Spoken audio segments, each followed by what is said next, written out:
안녕하세요. 저널리즘 토크쇼 제입니다. 오늘 함께해 주실 분들 소개해드리겠습니다. 먼저 비평 끝판왕 강효정 강남대 한영문화컨텐츠학과 교수입니다. 어서 오세요. 안녕하세요. 강유정입니다. 네, 팟캐스트 황태자 최욱 씨 나왔습니다. 어서 오세요. 네, 세상 귀여운 최욱입니다. 자, 타협 없는 비평가죠. 임재원 변호사입니다. 안녕하세요. 김정입니다. 네, 자, 저널리즘 전문가 서강대 언론문화연구소 홍성일 연구원도 오늘 함께하십니다. 어서 오세요. 네, 안녕하세요. 홍성일입니다. 네, 그리고 오늘 주제를 위해서 특별히 모셨습니다. 홍민 통일연구원 북한연구실장님 나오셨습니다. 어서 오십시오. 안녕하세요. 예, 평소 저희 프로그램 즐겨 보세요? 예, 굉장히 좋아하는 프로그램이고요. 가급적이면 많이 챙겨보려고 노력하고 그러시군요. 있습니다. 예. 저희가 오늘 이제 북한 전문가로 모셨는데 어떤 사람이 북한 전문가입니까? 아, 예. 일단 뭐 북한을 들여다보기 위한 전문적인 과정들을 좀 거치고 나름대로 거기에 대한 학위, 논문, 학술적인 이런 논문들을 좀 쓰신 분들 그걸 토대로 해서 좀 뭐 실무 경험까지 같이 겸비하면 상당히 탁월한 전문가가 될 수 있겠죠. 네, 아무리 전문가라도 북한 왔다 갔다 할 수는 없는 거죠. 과거에는 이제 그렇게 전문가를 하면은 북한을 갈 기회도 상당히 있었는데 최근에는 좀 힘든 편이죠. 예. 초반부터 아주 그냥 검증하시느라고. 검증해야 됩니다. 자, 본격적인 얘기는 잠시 후에 나누도록 하고요. 그 전에 저널리즘 토크쇼 제이에서 꾸준히 주목하고 있는 주제죠. 텔레그램 성착취 대화방 관련 소식 잠시 살펴보겠습니다. MBC 현직 기자가 성착취물이 공유된 박사방에 유료 회원으로 가입하려 했던 사실이 알려지면서 많은 분들이 충격에 빠졌는데 이 소식은 어떻게 좀 보셨습니까?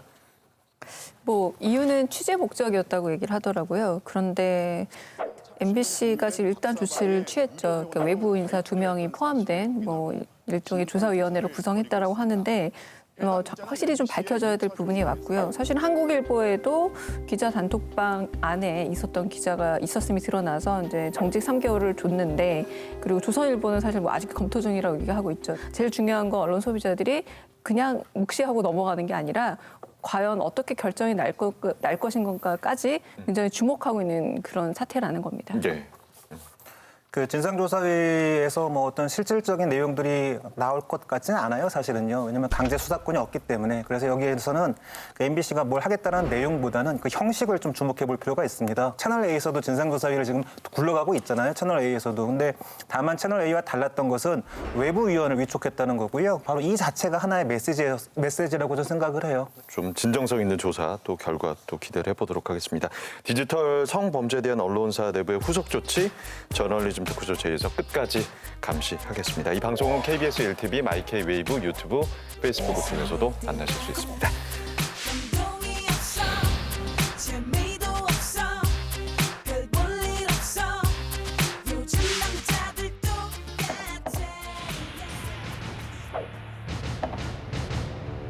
Out of North Korea, and it's a serious question about the health of Kim Jong-un following recent surgery. 김정은 위원장이 수술을 김정은 북한 국무위원장이 북한 김정은 위원장의 건강 문제 더 나아가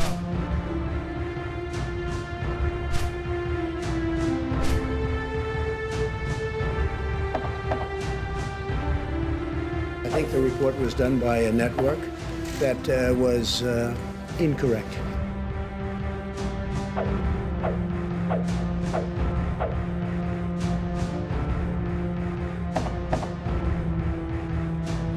심혈관 질환 수술했다는 사람이 가장 정통한 사람이 얘기한 겁니다. 정부 소스는 아니고 우리의 위대한 김정은 동지께서 너무도 갑자기 너무도 애석하게 우리의 곁을 떠나시었다.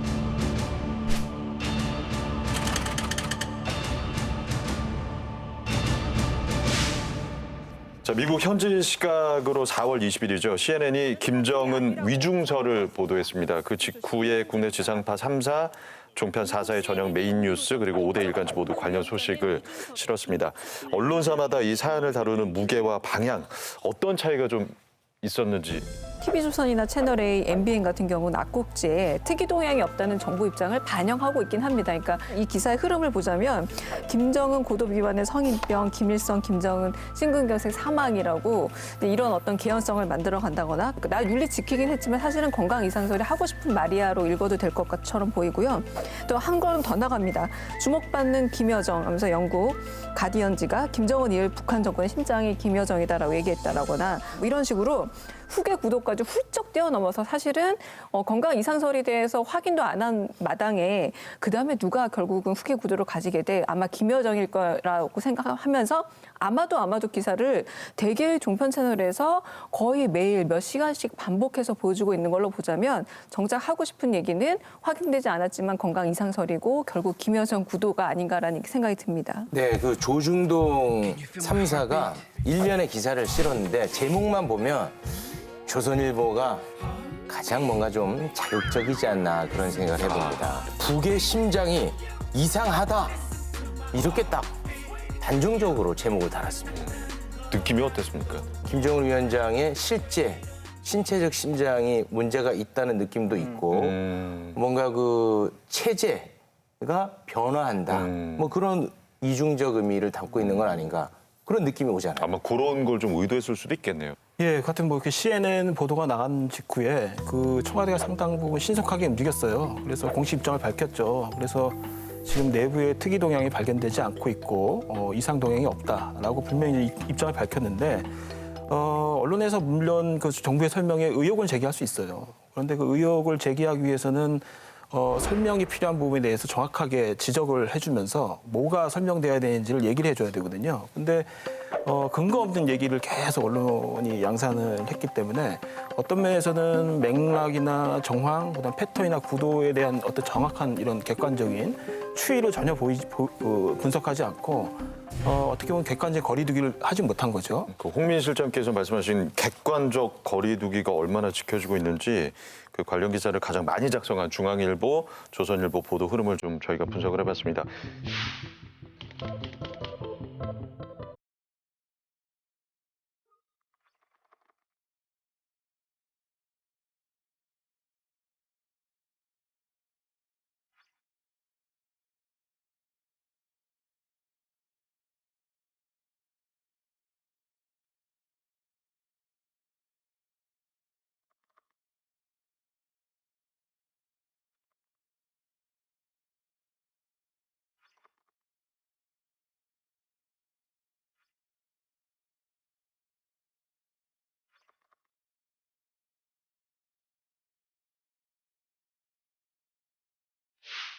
그 김정은 위원장의 건강 상태에 대한 보도 내용이 하루에도 사실 몇 번씩 달라지고 있거든요. 최욱 씨는 좀 어떻게 생각하세요? 한국 언론에 좀 쓴소리를 자주 하는 영국 출신의 라파엘 라시드 프리랜서 기자가 이런 보도 행태에 대해서 약간 이제 풍자성, 조롱성 글을 남긴 게 있습니다. 그거 보면요. 기사를 보면 김정은 위원장이 죽었다 살았다 한다. 이렇게 올려놨습니다. 요거를 제가 네이밍 해보자면 들어갑니까? 조금 자신은 없는데요. 하지 마세요. 자신 있는 것만 하세요. 천기백기 저널리즘. 천기백기. 그렇구나. 진짜 그러네요. 급기야 그 중앙일보에서 네. 그 사망 보도가 잠깐 나왔다가 사라지지 않았습니까? 이런 보도들 왔다 갔다 하는 보도들을 계속 보실 텐데 현장에 계시면서 굉장히 답답하실 것 같아요. 이게 아닌데 말이죠. 네, 그 답답함을 느끼기 이전에 일단 기자분들이 굉장히 많이 전화를 하잖아요. 근데 이제 기자분들이 혼돈 상황이다.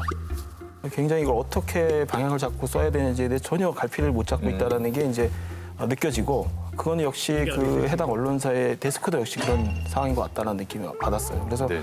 어떤 면에서는 저도 이제 정보가 제한돼 있기 때문에 그런 이제 그 혼돈 속에서는 좀 중심을 잡고 어떤 면에서는 좀 신중해야 된다라는 얘기를 계속 드리는데 대체적으로 대형 신문사들이 나름대로 어떤 방향으로 기사를 쏟아내면은 상당히 거기에 좀 흘러가는 듯이 같이 가는 묻어가는 좀 분위기를 좀 느낄 수 있었습니다. 자, 김정은 위원장의 건강 이상설이 계속해서 나오는 그 근거들을 하나씩 좀 팩트 체크를 해보겠습니다. 먼저 의혹이 처음 제기된 이유가 4월 15일 태양절 행사에 김정은 위원장이 모습을 드러내지 않았기 때문이었습니다. 이게 정말 큰 문제인가요, 홍민 실장님? 4.15 태양절이라고 소위 얘기하는 이제 김일성 생일이죠. 이날은 거의 금수산 태양궁전, 그러니까 시신이 안치돼 있는 금수산 태양궁전에 참배를 하러 갔었습니다. 한 번도 빠짐없이. 근데 올해 이제 생략을 한 거죠. 나타나지 않은 것이죠. 근데 이것이 지금까지 패턴으로 봤을 때는 이례적이긴 해요. 그런데 전체적으로 큰 맥락의 흐름을 봐야 돼요. 금수산 태양궁전을 참배하는 4.15를 비롯해가지고 참배를 하는 그 자체 횟수가 2012년에는 11회였어요. 1년 동안. 작년 같은 경우에는 5회, 6회 정도 갔습니다. 그러니까 거의 그것도 절반에 준 거죠. 점차 권력이 너무 안정화됐어요. 어떤 면에서는 오히려 참배를 안 하는 것이 오히려 권력이 안정화됐다라는 증거로도 볼 수 있는 부분이 있고 전체적인 맥락을 읽어야 되거든요. 미식별 기간이라고 보통 얘기하는데 공개 활동을 한 다음에 다음 공개 활동까지의 간격이 굉장히 이제 얼마나 기냐 이걸 전부 다 카운트를 하거든요. 근데 2014년에 최장 40일이 있었고 그 이후에도 뭐 23일, 27일 해서 매년 보이지 않는 시기가 꽤 있었어요. 그런데 이 언론들이 그 신변 이상설을 쏟아내기 시점들이 채 열흘 정도도 안 됐을 때부터 막 쏟아내기 시작했거든요. 그러니까 그것은 너무 지나치게 경솔하게 이제 신변 이상 쪽으로 뭔가 몰아가기 위한 그런 것을 봐야 되고요. 아니 근데 그 실장님. 네. 어떻게 그 김정은 위원장의 공개 활동 횟수를 다 세셨고 그걸 어떻게 다 기억하고 계십니까? 너무나 그건 쉽게 우리가 다 확인할 수 있습니다. 통일부, 뭐 정부 부처죠. 통일부 홈페이지에 가시면은 거기에 김정은 공개활동 동향이 다 상세하게 목록화돼가지고 누가 수행했는지까지 다 올라오는데 그거는 북한에서 발행하는 노동신문에서 김정은의 공개활동은 1호 행사라고 해서 노동신문 항상 일면에 전면에 실리게 돼 있습니다. 사진과 함께. 그것을 그대로 기록만 해가지고 올리는 것이 있고. 왜 여쭤봤냐면 지금 댓글에 혹시 뭐 고정 간첩 아니냐 뭐 이제 그런 얘기가 제가 가장 인상적으로 본 것은 4월 22일자 조선일보 기사인데요.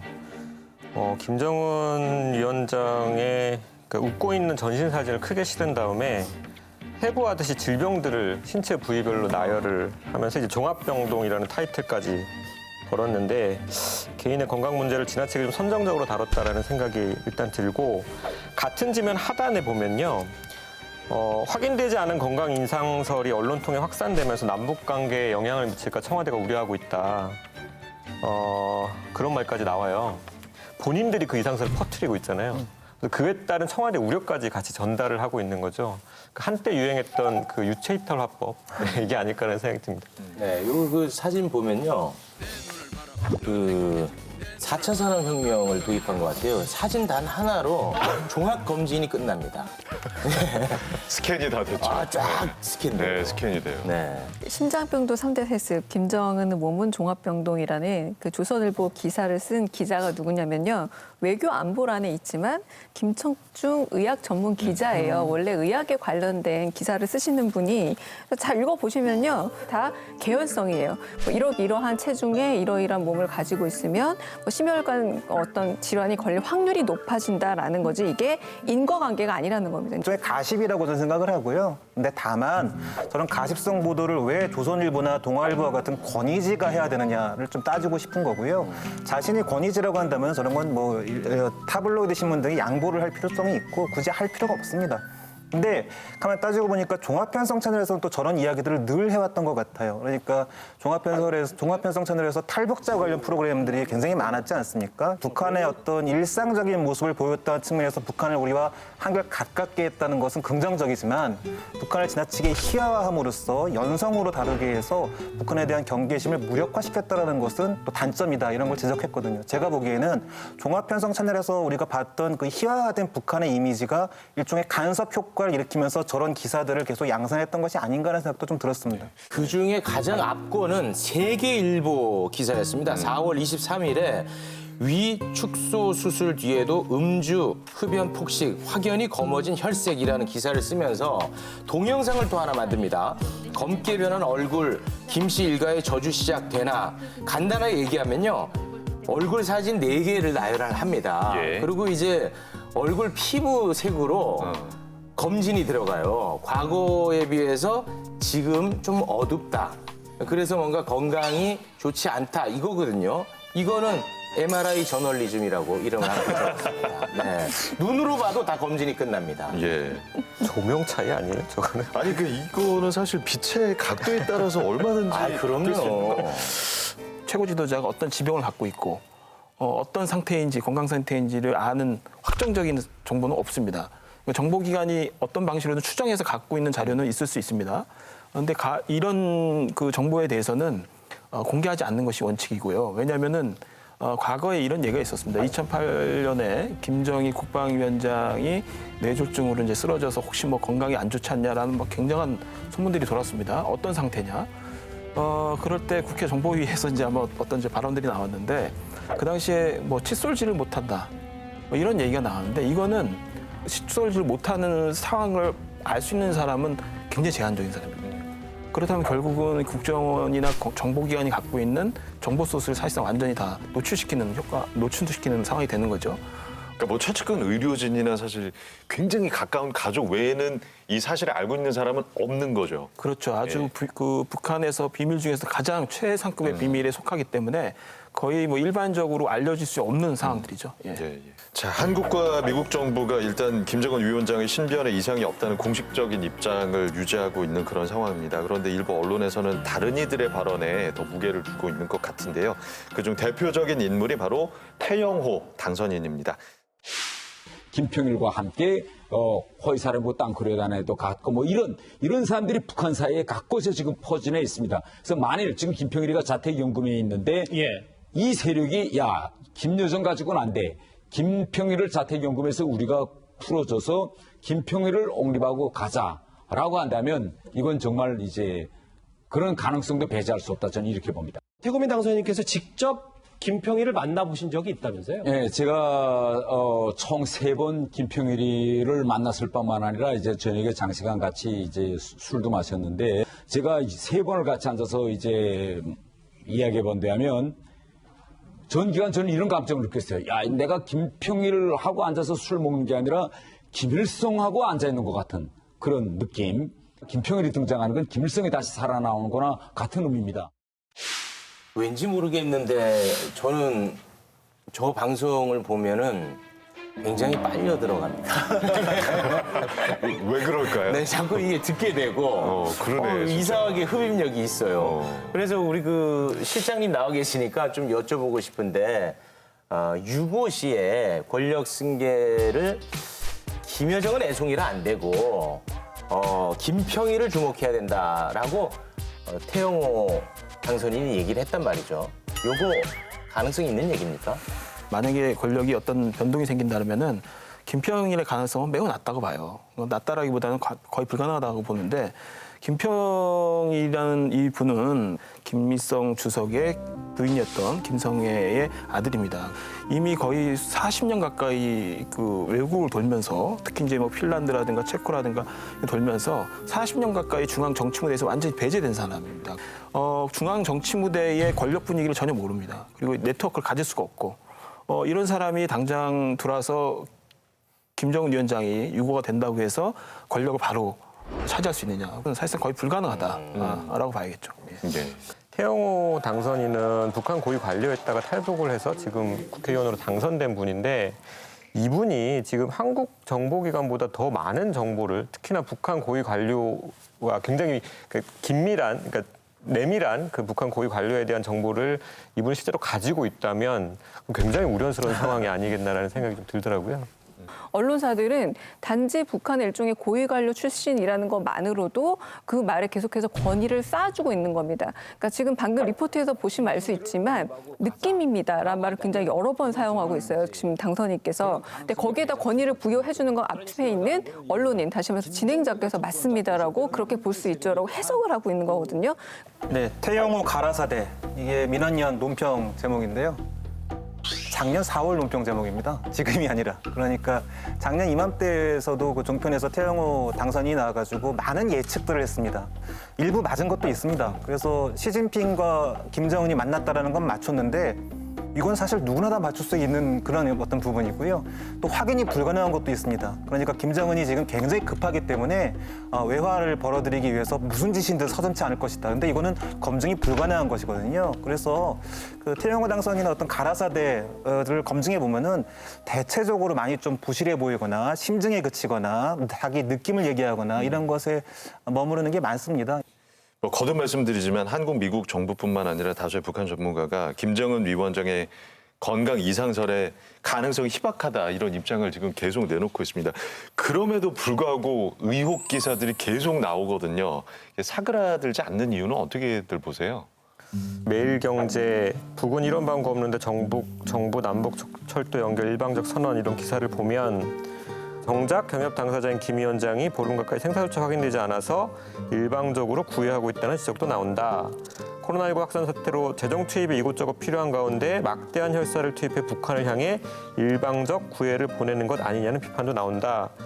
그러니까 이게 위중설이 커질수록 정부가 북한과 함께 뭔가를 하기가 어려운 상황인 거는 맞잖아요. 이거는 충분히 누구나 예측할 수 있는데 어쩌면 언론이 계속 그렇기 때문에 위중설을 키우는 게 아닌가. 그러니까 하나의 큰 걸림돌을 심어두고자 하는 의도가 아닌가라는 의심까지 사실 하게 되는 상황인 것 같아요. 특정 언론들이 봤을 때는 이런 전체적인 어떤 이 정부가 대북 정책, 특히 이제 남북 관계를 통해서 얻고 있는 어떤 이런 지지나 어떤 성과로 얘기되는 부분들을 다소 불편해했을 가능성이 높다는 거죠. 직접적으로 남북 관계나 대북 정책을 공격하는 것도 있지만 이런 방식으로 이제 김정은 위원장의 신변을 흔들어서 어떻게 보면 대북 정책이 갖고 있는 어떤 성과나 이런 것을 사실상 좀 위험해하는 부분들이 있고 또 한편에서는 총선의 압승이 있었지 않겠습니까? 여당과 이 정부가 어떻게 보면 그 압승의 분위기가 상당 부분 이제 시선을 좀 돌려보고 싶은 욕구 뭐 이런 것도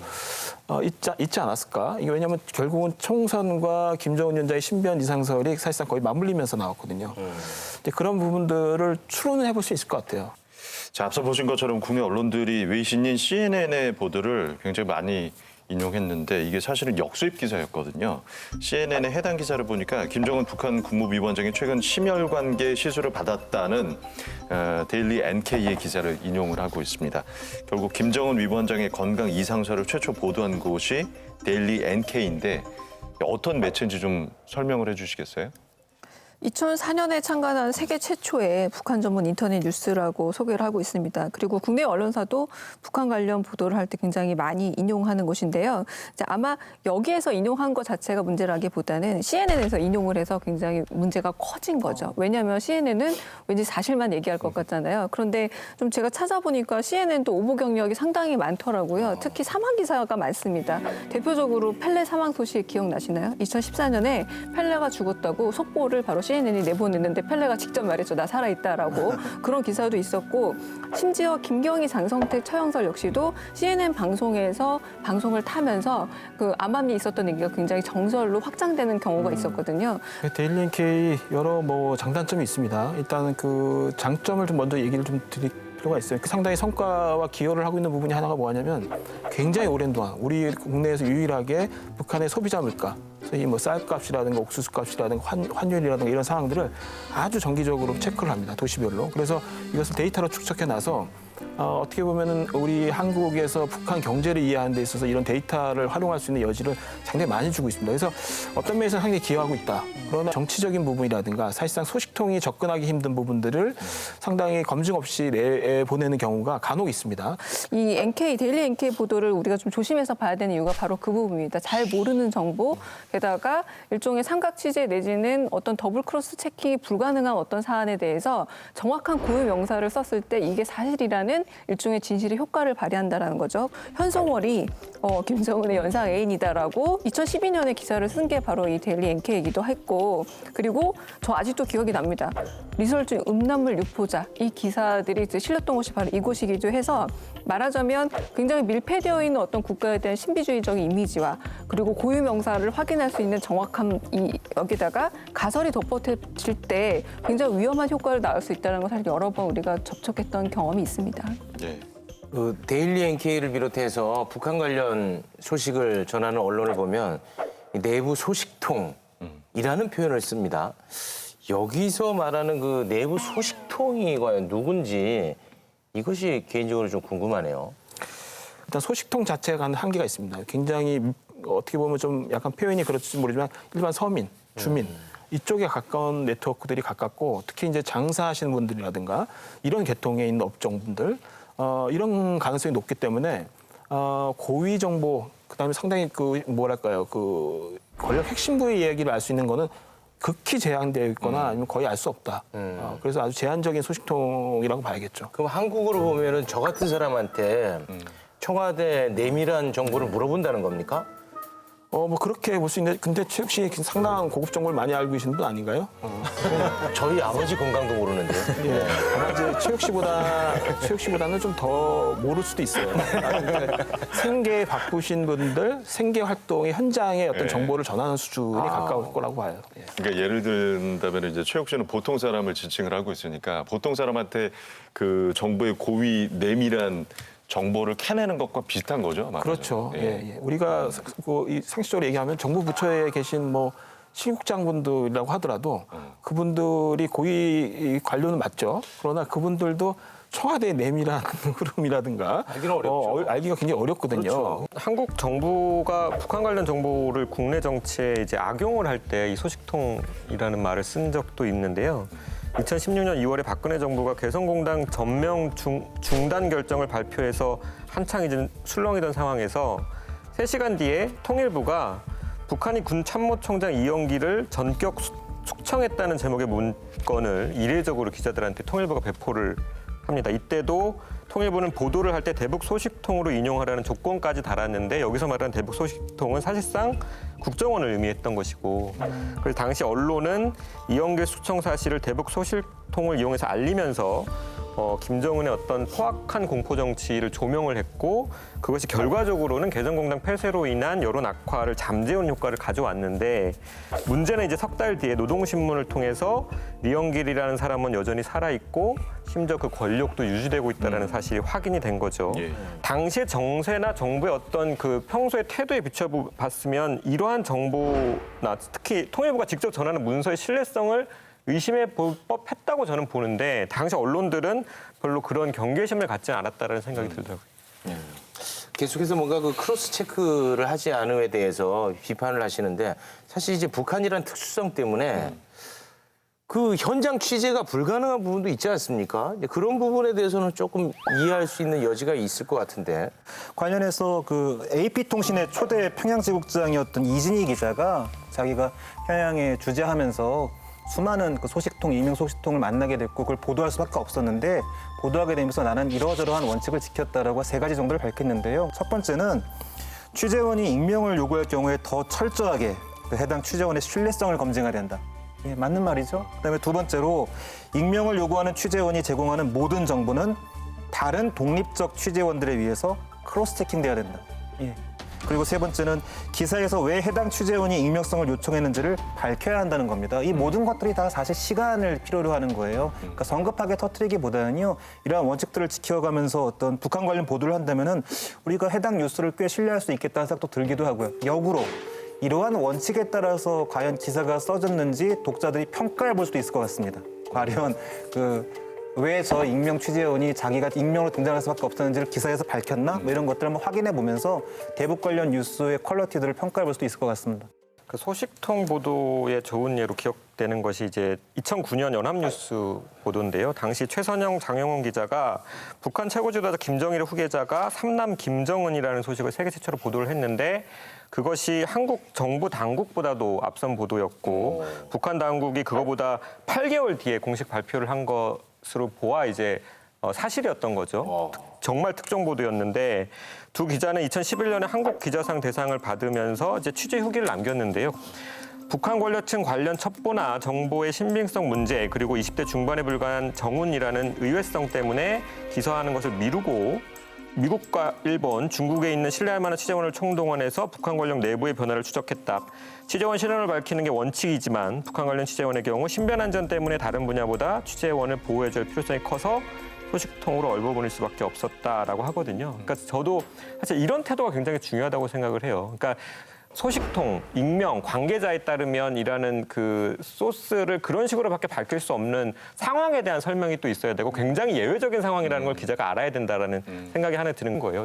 자, 북한 관련 보도는 특종 아니면 오보라는 말이 있다고 합니다. 그동안 부활의 기적이라고 부를 만큼 북한 유력 인사들의 신변에 대한 오보가 많았는데요.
네, 이번에도 어김없이 최악의 보도들이 좀 넘쳐났고요. MBC의 KT 터 기자가 트위터에다가 김정은 위원장 뇌사 상태라고 올려가지고 커다란 파문을 일으켰고요. 바로 삭제하고 사과하는 일도 있었습니다. 또 영국의 데일리 익스프레스 같은 경우에도 26일에 지난 주말 김정은이 사망했다 뭐 이런 기사를 써가지고 또 파장을 일으켰습니다.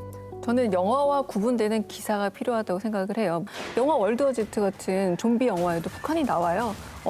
왜 바이러스가 안 번지느냐? 거기는 독재 국가니까 이빨 다 뽑아버려서 물지 못하게 좀비를 못 만든다. 영화니까 가능한 얘기입니다. 그런데 만약에 언론사가 정보의 사실 확인이 어렵다고 해서 폐쇄적으로 이렇게 정보원을 약간 남용해서 마치 이것이 책임 전가의 어떤 가능성처럼 다룬다거나 혹은 그런 부분에 대해서 마음껏 상상력을 펼친다면 영화와 다를 바가 없어지는 겁니다. 그러니까 언론이라면 최대한 책임을 지고 그리고 그 사실 확인에 대해서 아무리 어렵더라도 여러 번 더블 체크를 비롯해서 그 사실 확인을 한 다음에 기사를 싣고 거기에 책임지는 모습까지 보여야만 영화와 다른 기사가 되지 않을까라는 생각이 듭니다. 네. 북한 관련 오보는 단순히 해프닝으로 보기가 어렵죠. 국내외 정세의 치명타가 될 수 있지 않겠습니까? 좀 신중하게 봐야 될 것 같은데요. 네, 안보뿐만이 아닙니다. 김정은 위원장의 건강 이상설이 실제 우리 현실에 악영향을 끼쳤습니다. 우리나라 주가에 실제 영향을 미쳤거든요. 코스피에 악영향 끼쳤습니다. 이런 상황을 풍자하는 한 장의 사진이 인터넷에 지금 떠돌아다니고 있는데 보셨을 거예요. 그 김정은 위원장이 우리나라 주가 차트를 보면서 웃고 있는 이제 그런 모습인데 근데 사실 이게 웃을 일만이 아닌 게 자, 이제 모두가 봤잖아요. 아, 이런 뉴스가 주식에 영향을 미치구나. 그렇다면 앞으로 의도된 가짜 뉴스가 생산될 수 있다라는 겁니다. 매우 심각한 문제인 거죠. 2018년에 이제 텔레그래프지가 보도한 내용인데 이제 북한의 방첩 총괄을 책임지고 있는 이제 고위 간부가 탈북을 했는데 김정은 위원장이 이것을 암살하기 위해서 이제 암살적으로 보냈다. 뭐 이런 기사가 나왔는데 사실 이거는 이제 국내 매체를 그대로 이제 사실상 받아서 쓴 보도였는데 이 텔레그래프가 보도했다는 것만으로 다시 역습이 돼서 국내 언론들이 다 받아쓰기 하면서 증폭된 적이 있습니다. 그러니까 이 상황만 보더라도 메커니즘이 존재해요. 그러니까 그 일종의 변형된 북풍이죠. 사실상 어떤 면에서는. 일단 어떤 작은 그냥 오보성의 어떤 그 내용들이 나오면은 그걸 가지고 계속 해외 언론 매체가 그것을 다뤘다는 그 권위 하나만을 가지고 국내 언론 매체가 받아쓰고 계속 역수입하는 방식. 그래서 계속 증폭시키는 방식. 그리고 나중에 전혀 책임을 지지 않는 방식. 이게 이제 오랜 관행처럼 북한 보도에서 남아있다 이렇게 볼 수 있을 것 같습니다.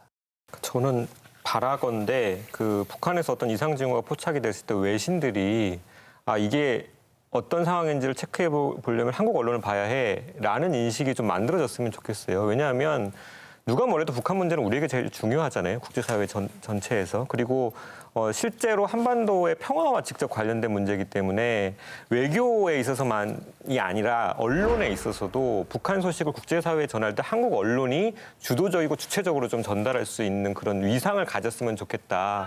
그래서 외신이 가장 신뢰할 수 있는 소식통으로 한국 언론을 꼽을 수 있으면 좋겠는데 지금은 거꾸로 되어 있잖아요. 오히려 한국 언론이 외신을 통해서 접하는 그 소식을 전달하고 있는 상황이니까 굉장히 안타까운 부분이 아닐 수 없습니다. 전체적으로 사회 분위기를 반복적인 시각을 갖도록 한다든가 또 남북관계나 이런 전반에 대해서 회의적인 분위기를 갖게 한다든가 냉소적인 분위기를 갖게 하는 것. 통일에 대한 상당히 부정적 그 여론들이 젊은 세대에 형성되어 있는 것들은 어떤 면에서는 이런 증폭 메커니즘과도 결부된 부분이 있다. 그래서 상당히 조심해야 되는 부분이죠. 예. 자, 오늘 함께해 주신 홍민 실장님, 고맙습니다.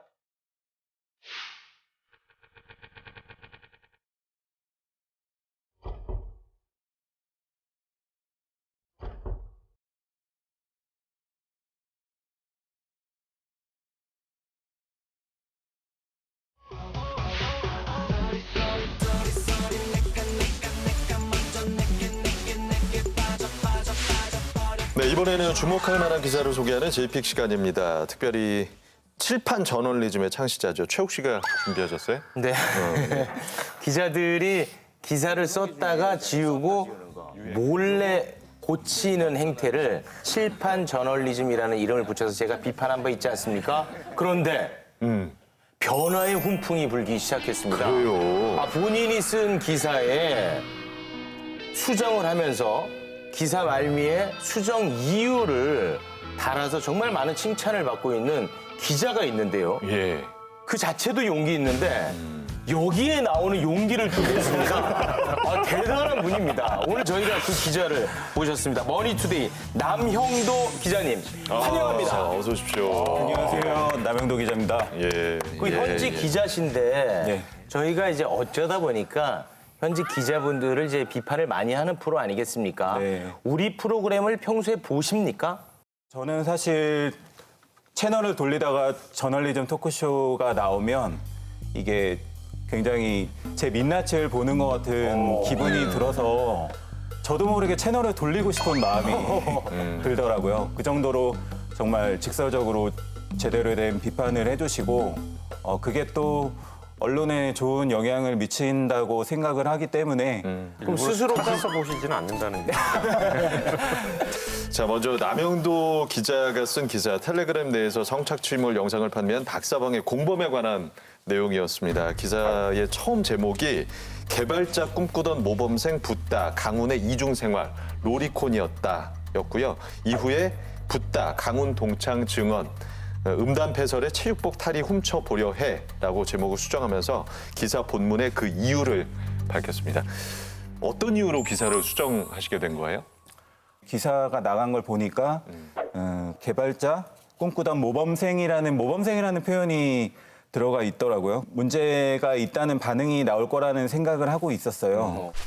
댓글을 보니까 역시나 그 많은 독자분들이 우려를 해주시는 게 가해자의 서사를 만들지 마라. 뒤늦게라도 좀 기사를 수정했으면 좋겠다는 생각이 들어서 그 기사를 수정하면서 제가 어떤 고민을 했었고 왜 고쳤는지에 대한 설명을 하면서 다시 좀 같은 이슈를 다루게 될 때 어떤 부분을 좀 신중하게 더 접근하겠습니다. 이렇게 그 한국 언론에서 그렇게 수용자하고 활발하게 상호작용하는 기사, 언론사들 찾기가 쉽지 않습니다. 근데 대체적으로 한국 언론사들은 광고주와 정치권과는 아주 활발하게 상호작용했죠. 이제 그런 면에서 굉장히 보기 드문 예를 남 기자님께서 보여줬다고 생각하고요.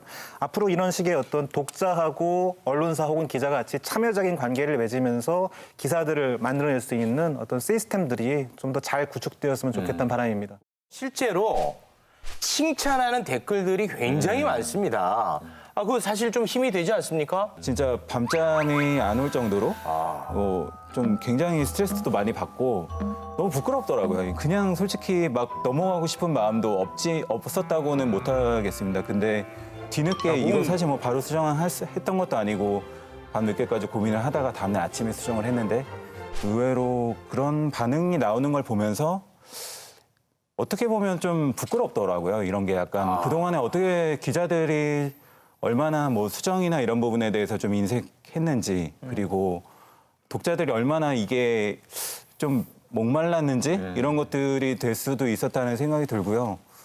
그 예전에 모래시계 명대사 중에 용서는 힘 있는 자만이 할 수 있다라는 말이 있었어요. 그런데 저는 언론에서 특히 사과는 자의식 있는 기자만 할 수 있는 거라고 생각을 합니다. 많은 언론 소비자들이 이번에 제기한 문제는 일테면 태도의 문제였다라는 겁니다. 그러니까 이 사건을 어떻게 보느냐의 문제. 그러니까 팩트, 말 그대로 사실이 잘못된 것에 대한 수정은 생각보다 쉬워요. 고칩니다라고 고치면 되니까. 하지만 태도에 대해서 뭔가 요구를 했을 때 대부분의 기자 그리고 언론사들은 이게 뭐 내 태도고 팩트가 아니니까 여유 있게 아주 이유를 들이밀면서 버티기가 대부분이거든요.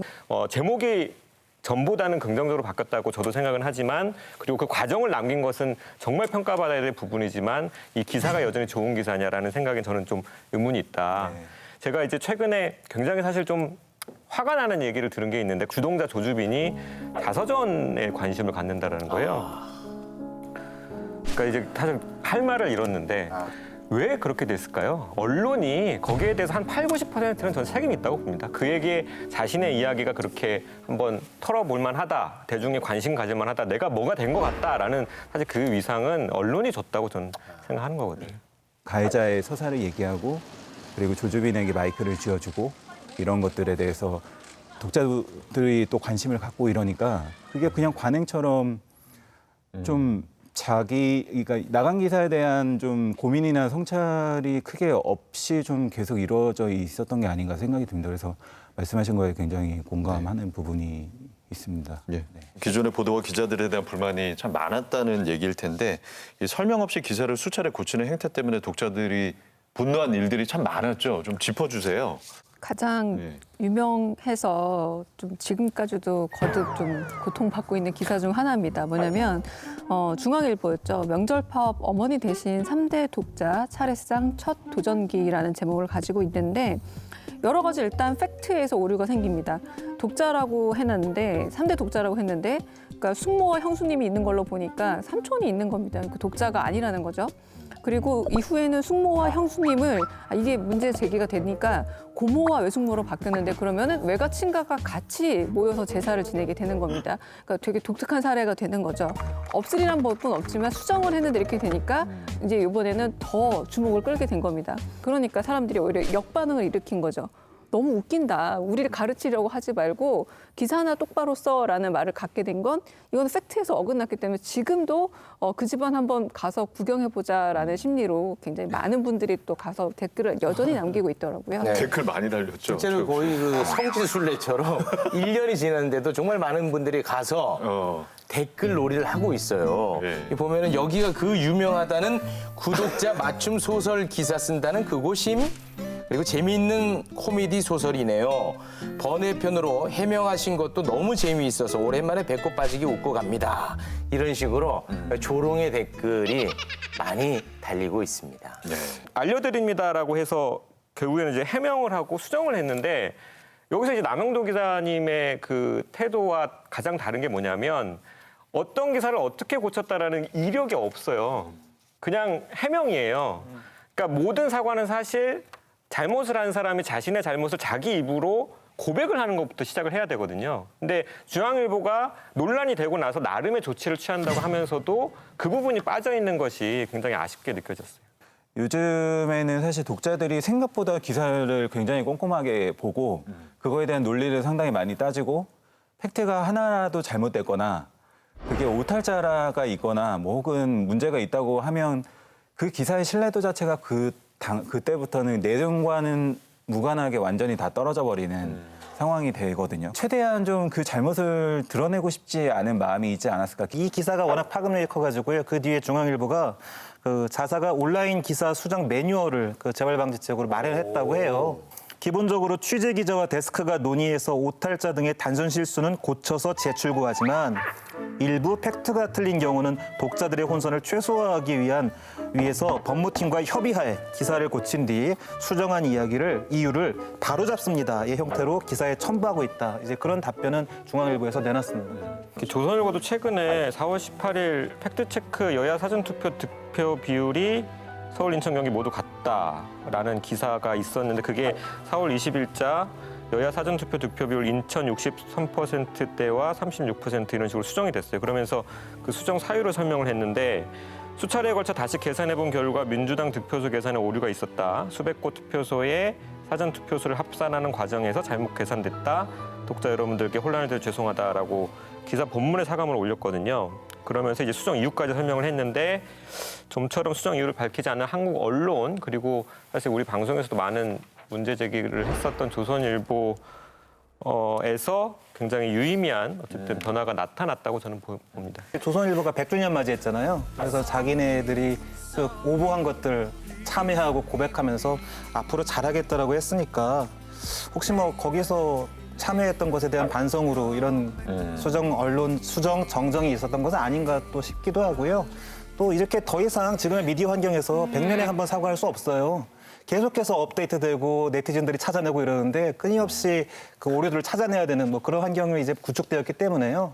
저 또한 그러니까 수정 이유를 다른 언론사들이 이렇게 눈에 띈다는 거 매우 긍정적으로 보고 있는데 이 정정 보도에 있어서만큼은 매우 인색한 걸로 알고 있거든요. 정정 보도가 이루어지기까지 기간도 상당히 오래 걸립니다. 조선일보가 지난 2012년 9월 18일 도롱뇽 탓에 늦춘 천성산 터널 6조 원 넘는 손해라는 기사를 실었습니다. 당시 터널 공사 반대에 앞장서서 조선일보가 터널 공사 지연의 이유로 지목한 지율 스님이 기사 제목에 손해가 6조 원이 넘는다고 기재한 것은 허위라고 지적을 하면서 정정 보도를 청구를 했는데 정정 보도가 이루어지기까지 6년이 걸렸습니다. 최욱 씨는 기억하세요, 이 사건은? 이거 기억합니다. 그런데 첫 보도만 기억하고 있어요. 예. 뒤에 그 정정 보도는 모르는 분들이 더 많죠. 그렇죠. 제가 이 사실관계를 한번 쭉 따라가 봤는데요. 2005년 4월에 대한상공회에서 나온 보고서에서 시작이 돼요. 근데 보고서 내용 중에 천성산 터널 지연 손실이 2조 5천억이다. 라는 문구가 있었고 이제 언론사들이 그걸 대대적으로 보도를 합니다. 2005년에. 그러자 이제 지우수님이 언론사에 공문을 보내서 바로잡을 것을 요구하고 그런 식의 엄청난 손실이 나올 수 없다라는 거죠. 2008년 4월에 지우수님이 조선일보 상대로 정정보도 요구 및 불이행 시 하루 10원 지급하라는 나홀로 소송을 하십니다. 2009년 9월에 서울중앙지법이 지우수님의 손을 들어줍니다. 그래서 2009년 9월 26일 날 조선일보가 정정보도를 냅니다. 그런데 사실 더 놀라운 것은 2012년 9월 달이니까요. 이때가 이제 대선으로 한참 이제 그 이슈가 됐을 때인데 문재인 후보 검증 기사에 어떤 기사를 내냐면 도룡뇽 탓에 늦춘 천성산 터널 6조 원 넘는 손해라는 기사를 냅니다. 앞서 법원이 정정보도하라고 한 그 문구가 그대로 들어갔던 거죠.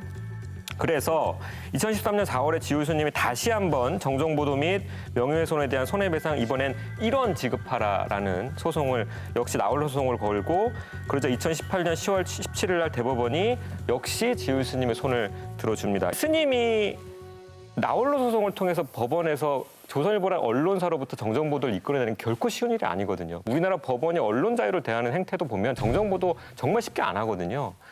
가만히 놔뒀다가는 문제가 크다라는 판단이 들었을 때 비로소 정정보도를 내리는데 그러한 판결이 나왔음에도 불구하고 그거를 또 썼고 또다시 정정보도를 해야 했던 그런 상황 굉장히 오래 우리가 기억해야 할 조선일보 하나의 흑역사라는 생각이 듭니다.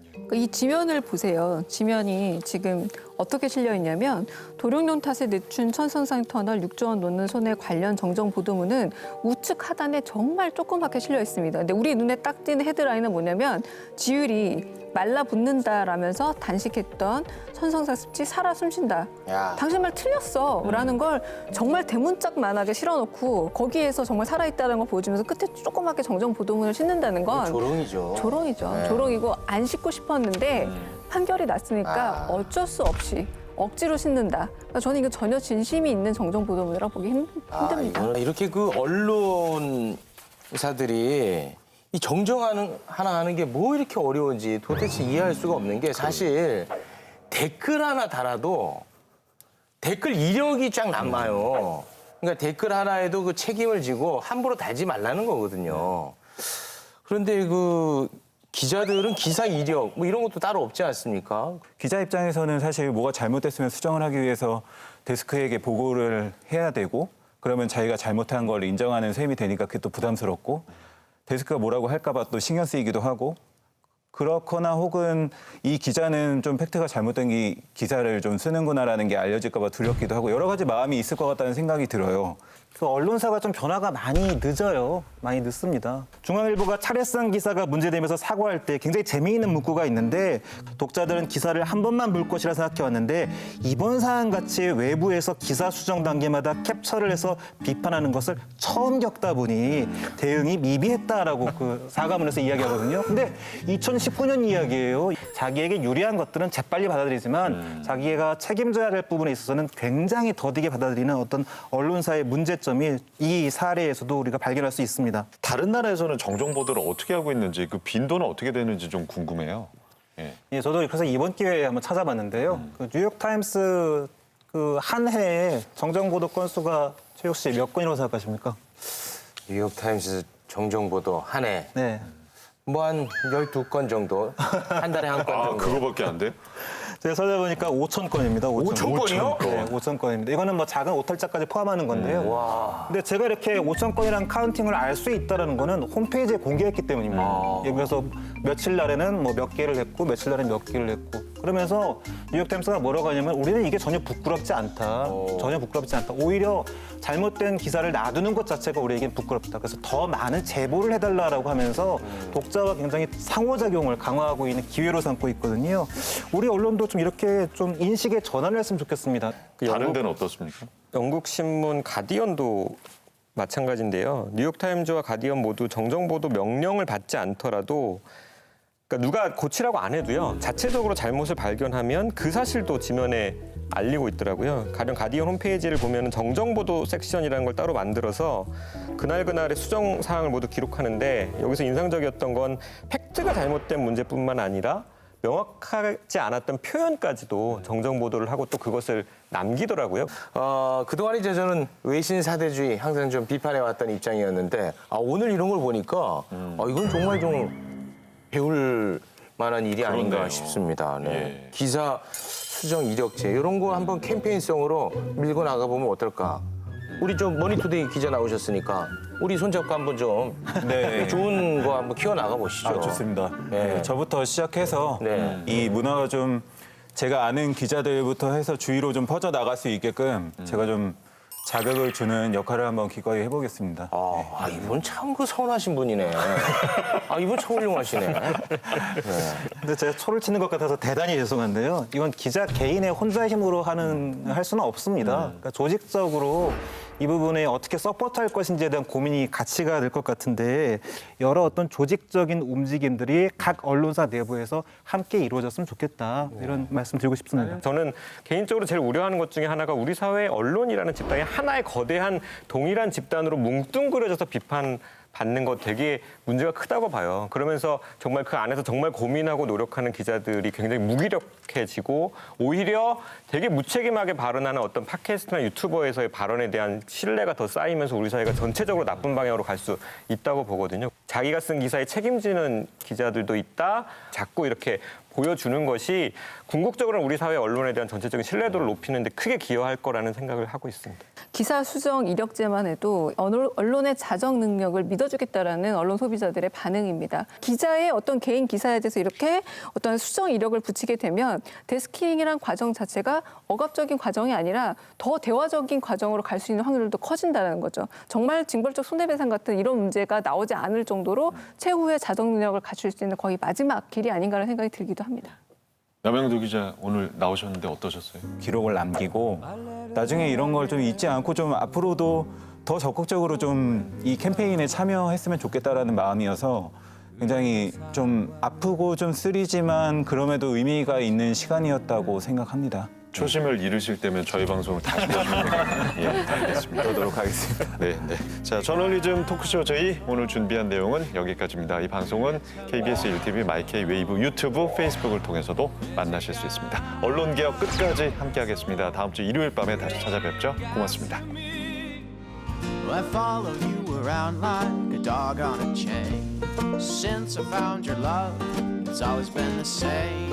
I'm never out late, I do anything you ask to get a pat on the back. I swear that I've been on every airline, from Memphis to Seattle, to be by your side. Then I got nothing left now but $1 and a dime. Can't buy peace